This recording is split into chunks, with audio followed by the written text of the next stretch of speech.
This is Joel Grind from Toxic Holocaust. You're listening to Jet on Metal Messiah Radio. Good evening, everybody, and welcome to the Metal Magdalene with Jet right here on Metal Messiah Radio. Tonight we have a special guest with us. We have Joel Grind of the band Toxic Holocaust. Welcome back to the show, Joel. Thank you. Appreciate it.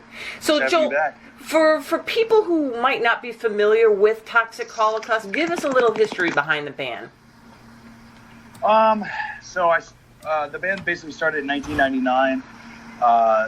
Released a demo that year called Radiation Sickness, and that was kind of the blueprint of basically the past 20 years. And it started, I was living in Elkton, Maryland at the time. Kind of was on a search for bandmates at that period and just couldn't find other musicians, like-minded musicians that were into the kind of stuff that I was trying to do. And so I ended up by default becoming a solo project. That wasn't my goal, but it just kind of was. If I was going to do this band, I was going to have to figure out a way to do it, and that's kind of how it all started. And, released some records, and 20 years later, released another one. And, we went back to the roots on this one and went back to playing all the instruments on the record, all that kind of stuff. Do you prefer doing everything yourself now that you've been doing it?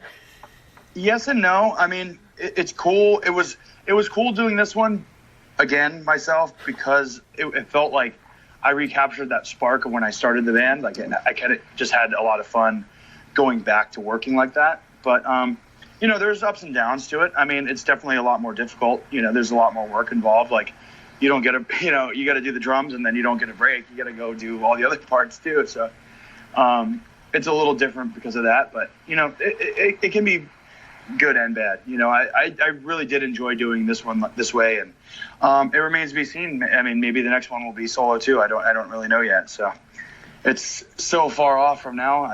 It's hard to say. Let's get this one released first before you start. So what is the writing process like for you then, doing all of this stuff yourself? Basically, over the years, it's pretty much always been pretty consistent. I just sit down with a guitar. Usually, either I'll have at least a vague idea of kind of what kind of sound I'm going for, and then kind of just start to, play a little bit. And, sometimes ideas start flowing, and, just like with anything that you hear when, like, authors are writing a book, you got to keep being consistent with doing stuff until you hit that stride. And, so what I do is I basically just write, pick up a guitar, start writing riffs, and I try to record everything. And sometimes, I'll record a bunch of stuff, and sometimes it'll be all unusable. Sometimes the next day I'll listen to it and be like, that one riff was really cool. I could see that being turned into a song. So that's usually how I do it. And like tonight we're here to talk about your new album, Primal Future 2019. So tell us a little bit about the album title and what the theme of the album is about lyrically, Joel. So, people have been asking if it's a concept record, and it's really not, but it kind of all comes under the same umbrella of like a dystopian cyberpunk future. Super, kind of like sci-fi post-apocalyptic kind of thing going on. And lyrically, the songs are pretty much unified in theme, but they're not all about the same story. So it's not like a concept record where each song is like about one particular story. Everything's kind of like its own, mini story, I guess you could say. So it's just kind of under that umbrella of like that. I always wanted to do a record that's like really like a futuristic kind of cyber kind of thing. So that's what I was trying to, that was my idea when I started working on this one. So where did you get your influences then from this? Sci-fi movies, comic books, what the hell?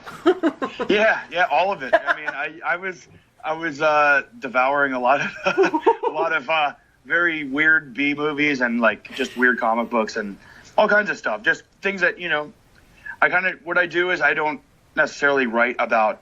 So for instance, if I get influenced by a movie or a comic book, I don't necessarily write about what that movie is about. I just kind of use it as like a spark, to like get my kind of thing. And I try to write my own ideas about things. I try to make my own story and write the lyrics around that, as opposed to being like, this song is about, Mad Max or Blade Runner or something like that. It's more of like, I want to like kind of incorporate that kind of like world and like that kind of theme and things like that into my stuff.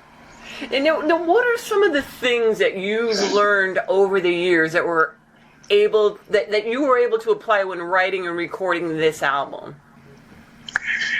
Mainly, I mean, to be honest with you, it's such small, over the course of 20 years, you just learn as you go. So you kind of just keep building. And every record, I think this is with anybody who plays music, like every record you make, you kind of get more in tune with what your tastes are and like how to achieve that faster and things like that. So this one I knew going in, like, kind of how I wanted it to sound right off the bat, even before I started recording it. I had like a very clear vision of, I wanted it to be really reverby and kind of like, almost like that weird, like Judas Priest, Defenders of the Faith kind of production, like that really weird, like everything is like reverby. I wanted that, but also meets like a, Venom and Bathory and stuff like that in there too.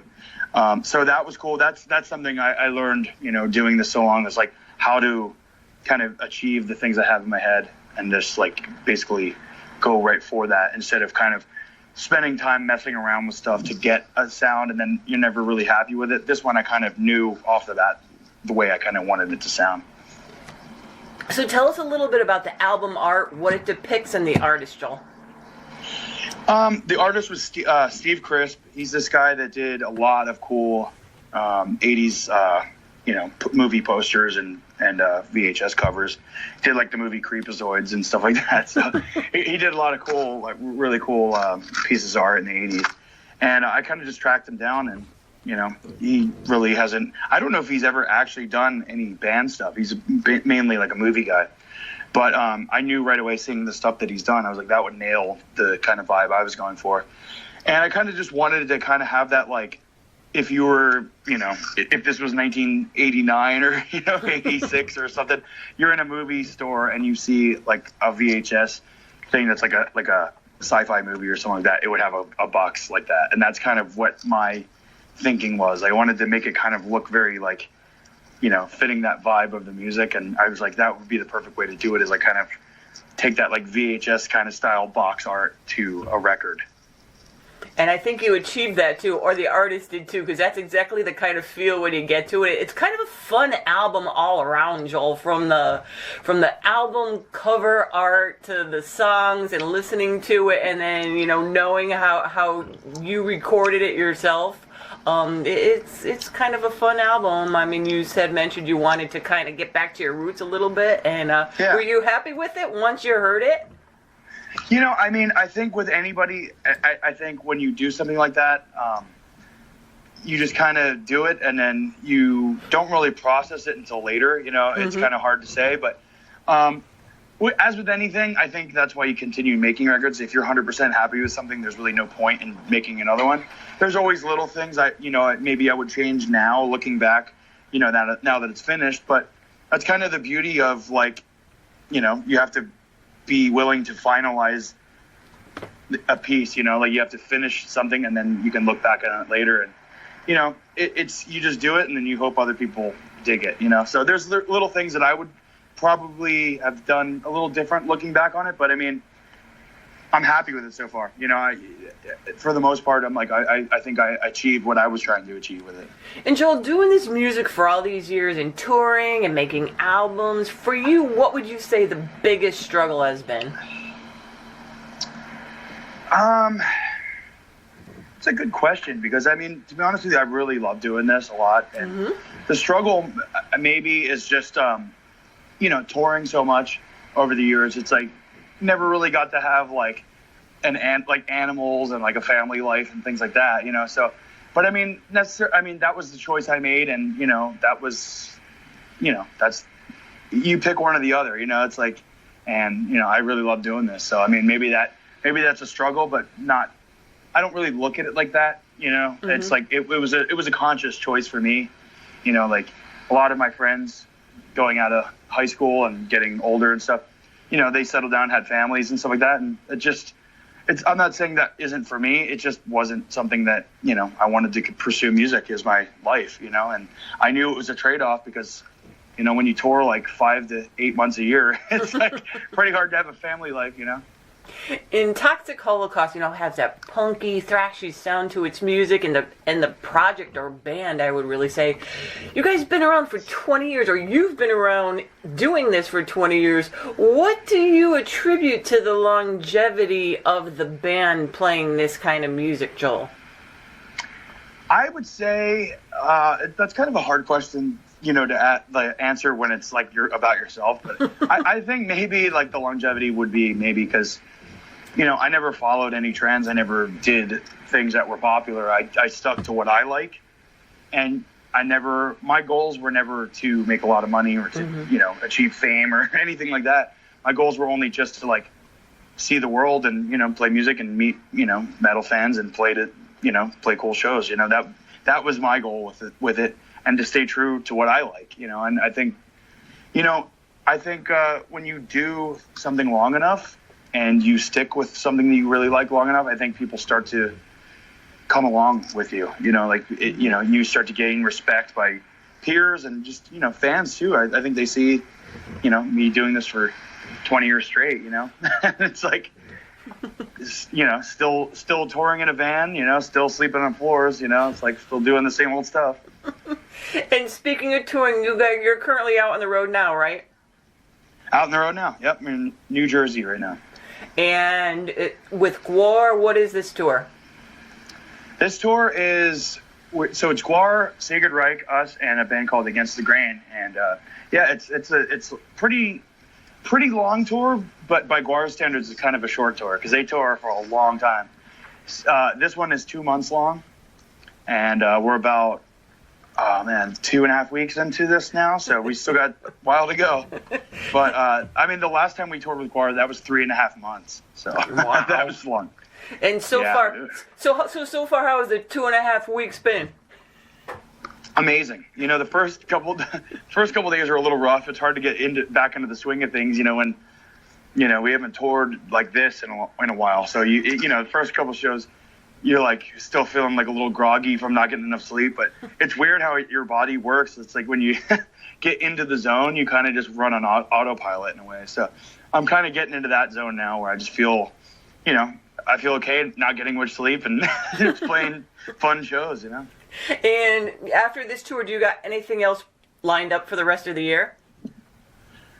Yeah, actually, so we take a week and a half off after this, and then we fly to Europe and do 3 weeks with Municipal Waste. Wow. Yeah, it's a lot of touring. And if people want to pick up a copy of the album, what formats is it going to be released on? I think it's going to be released on all of them, even cassette. We're talking about doing a cassette version. So, yeah, it's on right now. We got LPs, CDs, of course, digital, and cassettes I think are coming too. And if people want to learn more about Toxic Holocaust, what are the best sites to go to, Joel?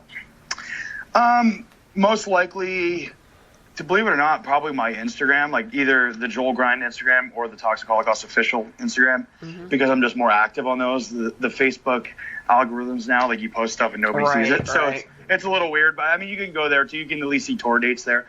But, I have toxicholocaust.com, but it just forwards it to my own website. So that's pretty much worthless. So just any of the social stuff is fine. So there you go. Toxic Holocaust has a new album out, Primal Fear 2019. And we're going to be playing some tracks off the album tonight. And Joel, thank you for coming on the show to talk about the album and a little bit about your career, and all the best to you on the new release and the tour. Hey, I appreciate it. Thanks so much.